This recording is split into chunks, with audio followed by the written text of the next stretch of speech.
สบายดีเนาะมาต่อภาคที่3กันเลยภาคนี้จะเป็นการแนะนำสาขาวิชาเรียนแนะนำมหาวิทยาลัยส่วนว่ามหาวิทยาลัยที่ทางมูลนิธิได้ให้การสนับสนุนอยู่ก็มีมศ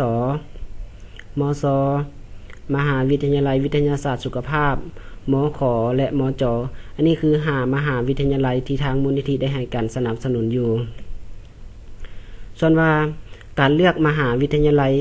น้องนักเรียนก็ต้องคำนึงว่าตัวเองจะ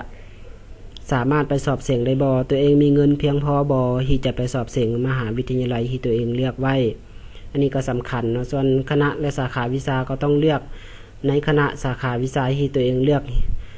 แล้วก็มักเรียนเท่านั้นบ่แม่นเรียนไปตามกระแสเนาะว่ามศนี่สิเลือกเรียนแต่สาขานี้เฮาก็เลือกไปนํเขาอันนี้บ่แม่นเนาะต้องเลือกตามความมักของตัวเองแท้ๆเฮาจะมี2ซอยให้เลือกเนาะว่า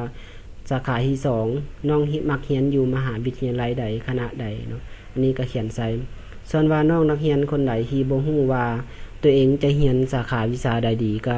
แนะนำให้เข้าไปในเว็บไซต์ตัวนี้เนาะเว็บไซต์ตัวนี้จะเป็นเว็บไซต์ที่แนะนำสายเรียนเนาะ